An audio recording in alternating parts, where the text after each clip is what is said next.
नमस्कार दर्शकों, विष्णु मीडिया में आप सभी का स्वागत है। आज मैं दक्षिण भारत के अंदर हैदराबाद के अंदर हूं और यहां पर आज श्री गुरु जंबेश्वर मंदिर भगवान का जो आज बन के भव्य तैयार हो गया है। जो इसकी सुबह जो मंदिर की है कलश स्थापना है, तो हमारे साथ गुरु जी है, उनसे जानेंगे कि आगे की क्या प्रक्रिया।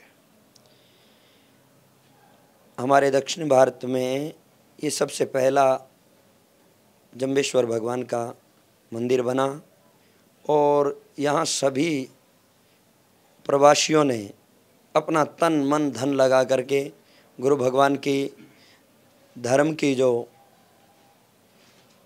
मर्यादा है उसको आगे बढ़ाने के लिए और सब एक साथ मिल कर के यहाँ इकट्ठे होकर के अपने कार्य को आगे बनाएं और कार्य को बढ़ाएं और सब में भाईचारा बने, इसी उद्देश्य को लेकर के और गुरु भगवान के बताए हुए मार्ग को अपनाते हुए ये मंदिर बनाया है। और इस मंदिर की स्थापना कल 21 तारीख को होने जा रही है, 21/10/2023 को। स्वामी भागीरथ दास आचार्य हमारे समाज के सबसे बड़े और सबसे आदरणीय संत, उनके साथ में पूज्य संत आचार्य स्वामी कृष्णानंद जी महाराज, सभी संतों का और हमारे समाज के सभी संतों के प्रतिनिधि संत गण यहाँ पधारेंगे और इस कार्य को यह आगे बढ़ता रहे और दक्षिण भारत में हमारे समाज की नींव मजबूत रहे, इसी उद्देश्य के साथ में इसका कल 21 तारीख को कलश स्थापना और मंदिर के भीतर ज्योति की स्थापना की जाएगी। हमारे साथ जो हैदराबाद के अंदर जो कलश स्थापना है मंदिर की, तो वो हमसे जानेंगे कि कितने की रखी है। और आपने मैं सो अंजानी, अध्यक्ष श्री बिश्नोई महासभा हैदराबाद में, हमारे पिताजी का सपना था कि यहाँ पे दक्षिण भारत में आने के बाद एक ज़मीन खरीदें और सब समाज के लिए मंदिर के लिए कुछ ज़मीन ले जाए। तो उन्होंने वो टाइम में संघर्ष करके सब समाज ने मिलकर एक ज़मीन खरीदी थी। फिर उनका थोड़ा कोरोना काल में उनका स्वर्गवास हो गया और उनका सपना था कि यहाँ पे भव्य मंदिर का उद्घाटन हो। जो अभी परसों जो अपनी कलश की बोली लगी थी 1,21,00,000 में वो बोली ली है कलश की। धन्यवाद। और सभी इसमें सभी भाई बहनों का सभी का सहयोग है, अपने मंदिर में निर्माण से लेकर हर जगह सभी भाइयों का सहयोग है। प्रणाम जंबेश्वर भगवान।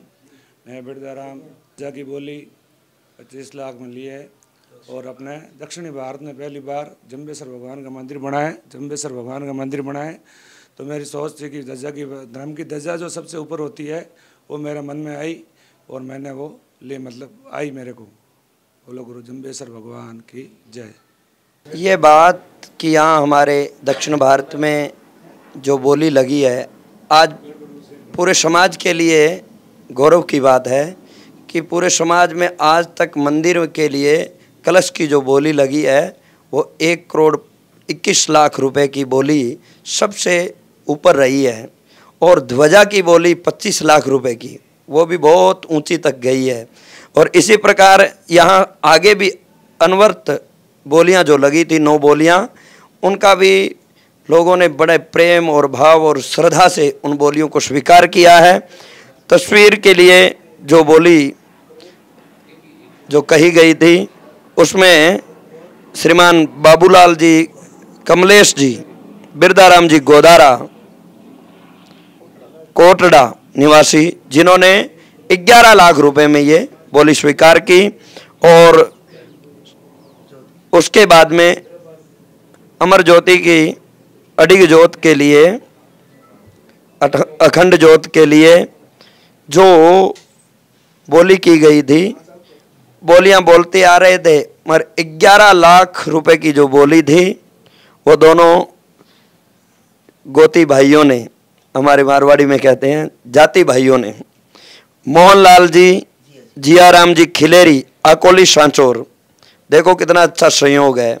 और दूसरे रमेश कुमार जी श्रीमान भाखरा राम जी खिलेरी मतवालों की ढाणी बाड़ा जोधपुर, सांचौर और जोधपुर का दोनों का संयोग कितना अच्छा है।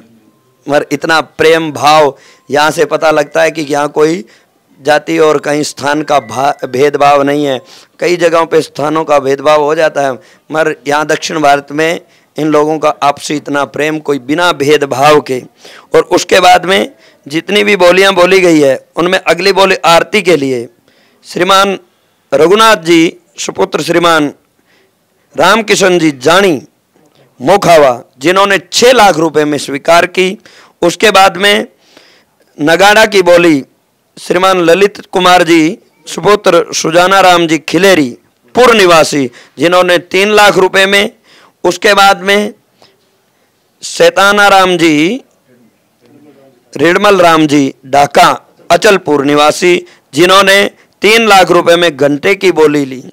और उसके बाद में श्रीमान हनुमान राम जी बुधा राम जी गोदारा फुलन निवासी, जिन्होंने 3 लाख रुपए में तोरण की बोली स्वीकार की। और जो 9वीं बोली थी कलश, जो कलश स्थापन, जल का कलश मंदिर में हमेशा स्थिर रहता है, तो उस कलश के लिए जिन्होंने लिया वो है स्वामी श्री भागीरथ राम जी मंगला राम जी कड़वासरा अरणाए 5,51,000 रुपए में जिन्होंने स्वीकार की है। इस प्रकार की ये 9 बोलियां हैं। देखो दक्षिण भारत में आकर के इन लोगों ने इतना बड़ा काम किया और स्थान आदि का कोई भेदभाव नहीं समझा, कहीं कोई जाति पाति का कोई भेदभाव नहीं किया, गोत्र से कोई भेदभाव नहीं था। सब ने एक साथ मिल करके और बस एक भाव से सब ने मिल करके कार्य किया। और बोली भी सब ने मिल करके ली है कि एक बोली इस क्षेत्र से है तो दूसरी बोली उस क्षेत्र से है, और उसमें भी कोई क्षेत्रवाद और आदि कुछ दिखा नहीं। और बिल्कुल क्षेत्रवाद मैं कहता हूँ कभी जीवन में आना नहीं चाहिए। अगर समाज को आगे बढ़ाना है तो सब भाई भाई एक होकर के समाज एक हो, तब आगे बढ़ने का कार्य होगा। और ऐसा कार्य इन्होंने कर दिखाया है। और ये हमारे सभी के सभी यहाँ इस महासभा के हैदराबाद के दक्षिण भारत के सभी कार्यकर्ता और सभी पदाधिकारी और अध्यक्ष साहब सब ने मिलकर के जो काम किया है वो अति सुंदर, अति सराहनीय, और उसका जितना उनको सराहना की जाए उतनी ही कम है। भारत के अंदर 1,21,00,000 की जो बोली लगी है, तो एक समाज के लिए पूरे भारत के अंदर जो बिश्नोई समाज के जो भी मंदिर बने हैं, तो ये 1,21,00,000 की जो पहली बोली लगी है जो अपनी दक्षिण भारत के अंदर हैदराबाद में जो लगी है। तो मैं आप समाज को सभी को एक कहूँगा कि जहाँ भी आप मंदिर है, जैसे हैदराबाद के अंदर भाईचारा है ना, इस तरह आप सभी बना के रखो। और हमारा वीडियो अच्छा लगे तो शेयर करें, यूट्यूब चैनल को सब्सक्राइब करें और फेसबुक पेज को फॉलो करें।